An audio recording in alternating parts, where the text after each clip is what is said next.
Welcome to the most confusing sight you'll see in a while. Sun in England. Not something I'll be able to enjoy for today at least, as we've got to start sanding down the whole body of K2SO, and for that I need tools that don't have an extension lead, so I can do it in the garden, so I'm going to be doing it in the dark shed. Today's going to be quite a messy day. I'm going to try and get as much of the sanding done as possible. I'll just be using a couple of sanding bits on my Dremel just to go across all the seams, and using hot glue for the most part to fill the seams in, because it does work if you do it quite carefully. But always when you're doing stuff like this, it's best to have like a proper dust mask and proper eyewear, and I'm just wearing an old vest and some old tracksuit bottoms because I'm going to be covered by the end of the day, so there's no point in me wearing anything that looks like I've actually bothered to get dressed today. So there's a lot of K2 to get sanded, so let's get started.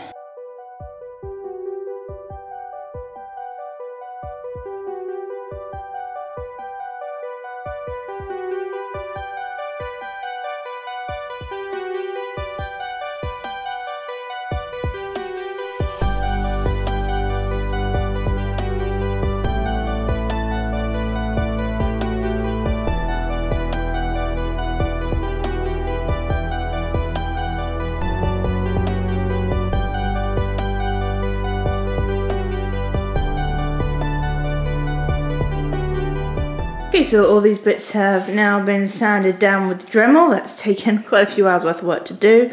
But as you can see, some of the bits that are not so neat are going to be covered in extra foam anyway, like stuff around here. And what I'm going to do now is just go over a few bits and just hand sand it down, trying to get it as smooth as I can. And then the next stage is getting all the little detail pieces done.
detail pieces on K2 are now done, and he looks a little bit like some insane kind of clown because the craft foam that I have came in a pack of assorted colours, so yeah, he's got a lot of colours. But hey, at the time of recording it is Pride Month, so why not just have a droid celebrating Pride Month at least before he gets painted. We've got lights on the eyes, and again with certain angles the lights work better than others. I did have 2 tap lights in here instead of 1, but that made the lights made the eyes way too bright, like you'd look at them and you'd burn your retinas out.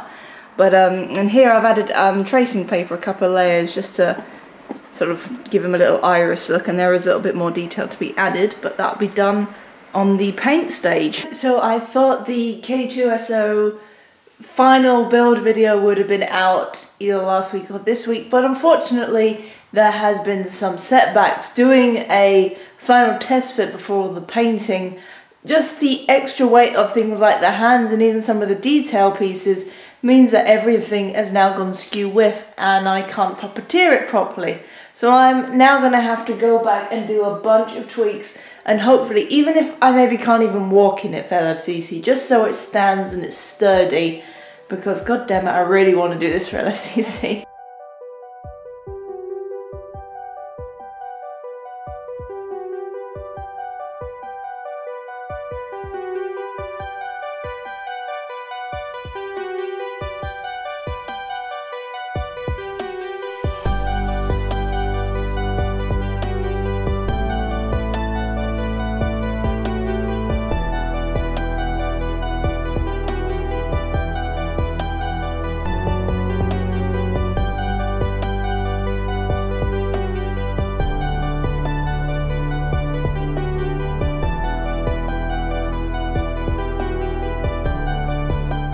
Alright, so mods have been done. One of the main changes now, instead of a lot of strapping holding K2 to me, we've now got this reverse backpack with a bit of tubing sticking out. See, it's screwed in there. That's a bit of padding to stop it digging in when I'm wearing it. And so then that slots into some tubing which is in the bottom half of K2, and you can see a bit sticking out this side and this side just down there. So it slots in a little bit at the back, as well as 2 little clips that attach to where I had the shoulder straps last time, so it keeps on and stops it swiveling on this. Also moved the Velcro on the legs from the top of the leg down to the bottom, and added another little strap and a clip just to help keep the legs on so they don't bow out too much, and if this does come off then the legs won't fall straight off, it's still being held on. Head is a little bit higher now as well, so it sits off the chest a little bit more, which I'm happier with. And there's been some little tweaks in the arms just to make it so this doesn't bend and snap out of there a lot with the added weight of the hands. So it's taken a little while to figure out just the tiny bits to get it to work again, but now it's at a point where it can be moved, and hopefully it won't completely fall apart on its first outing, because I'm running out of time, because it is next weekend, as of the time of recording that, it's Comic-Con, so it's got to be ready to go then. And I really don't want to rush the paint job, and the paintwork is what's going to make it look properly like K2. So now all the tweaks have been done, what I'm going to do is I've had to tidy up, and I'm going to cover all of this with several layers of PVA glue, which is going to be slightly watered down a little bit, because EVA foam is obviously flexible. If you just paint straight on top of that, what happens is when the foam flexes, if you knock it or if it just moves, the paint starts to crack and flake off, and with my multicolored craft foam, that's not going to be a very good look. So you need to seal it first, so I've got a lot of sealing to do, and it's really quite hot today, even though the sun's gone in outside, but it's still absolutely boiling. So we're going to do that now, and then it will be ready for painting. Oh my god, I'm going to be so happy to actually get this thing done. It's taken up like 6 months of my life.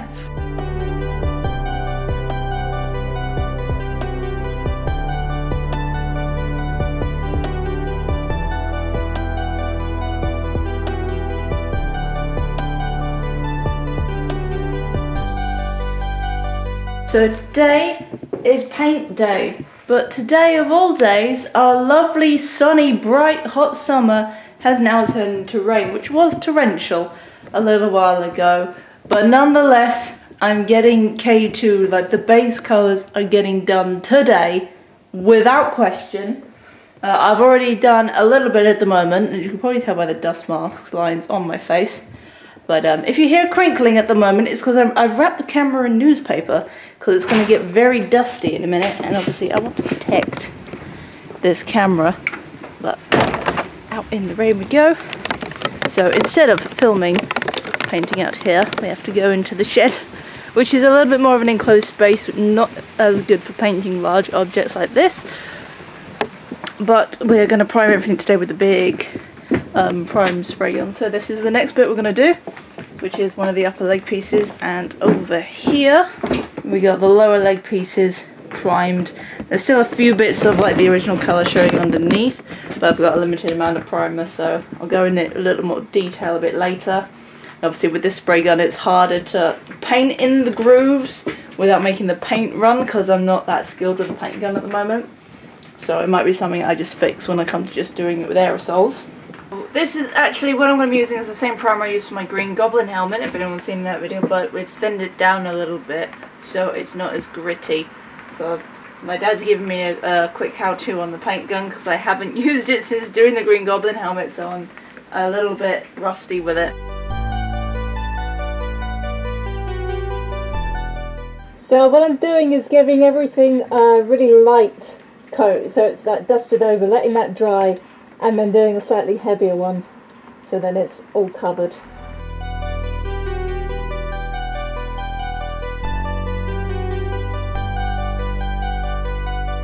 So now everything's been covered in primer and that's dry, it's now actually time to paint it properly.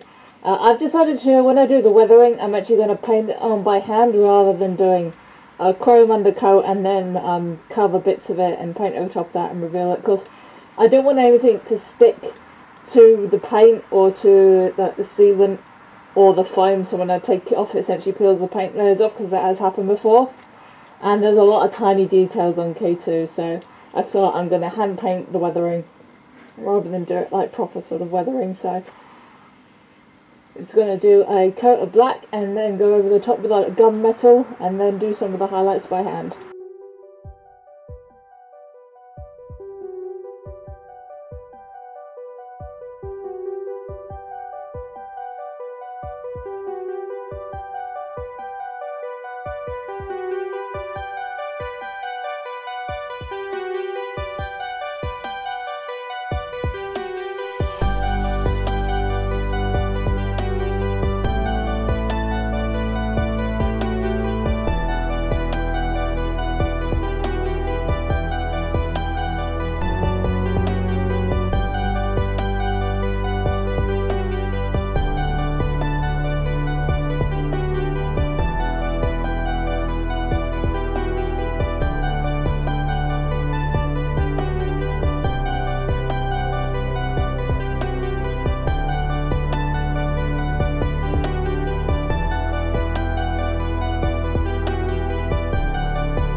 there we go, that's it. K2SO is fully complete. Now, I haven't been able to spend as long as I would like to on the paint job, but it's done enough that it looks half decent, ready to go to Comic-Con, because with the setbacks, this thing is now about 3-4 weeks later than I anticipated, because as the time of filming, it is actually 1 day left before Comic-Con, so I've been right up against the wire on this one. But I am actually quite pleased now he's finished. So, oh my god, it's been one hell of a long build and quite stressful towards the end, but he's done and I'm very excited to debut him. I think, you know, for a project that I had no idea how to do it and I've been making it up as I go along, the fact that I've been able to successfully build a droid out of floor mats, a LED tap light, Pringles tubes, and random bits of wooden zip ties, and I can get him to stand and move and wave at people. You know, this is the biggest build I've ever done, and it's completely hand done. Like when I started this back on the first build episode, there was barely any reference material for K2SO out there. Now obviously there's a lot more. A lot of people are 3D printing life-size K2SOs, but I'm quite pleased to say I've done this entirely by hand, just going off of this guy. This is where it all started. The K2SO big figs that I got for Christmas. And now look, he's got a bigger brother. How awesome is that? Yeah, this guy is pretty big, but I'm so happy that he's done. So, hopefully I will be able to get this out as quickly as possible before LFCC, so I've got a day to edit and put it out there. But if anybody's going to London Film and Comic Con, I'm going with K2SO, going on the Saturday only. I'm most likely going to spend a lot of my time wherever they've put the guests for this one, which I think is probably the same place as it's normally, which will be on the upstairs area. So, yeah, I doubt I'll get to look at much of the show floor. But you'll know it's me. He will stand head and shoulders above the rest, quite literally. But I'm so pleased he's finally done. Oh my god. I can stop thinking about this build after I get LFCC done and out the way and get back on schedule, because I've got a bunch of things to make and get out on the channel. But wow. He's done. I've built a giant droid out of floor mats. So, thank you guys for watching this whole little build series. Because it's been such a long build, I thought it best to do it as a series of videos rather than what I normally do, which is like one long video. Which I'm glad I did, because otherwise it would have been pretty quiet on this channel for a long time, because this thing has been such a time sink. And I appreciate all the support and all the people that have been like, oh my god, I can't wait to see it. So hopefully in person it will be done quite a bit of justice, but I'm just glad it's done. So from me and him, thank you very much for watching, and as always, may the force be with you.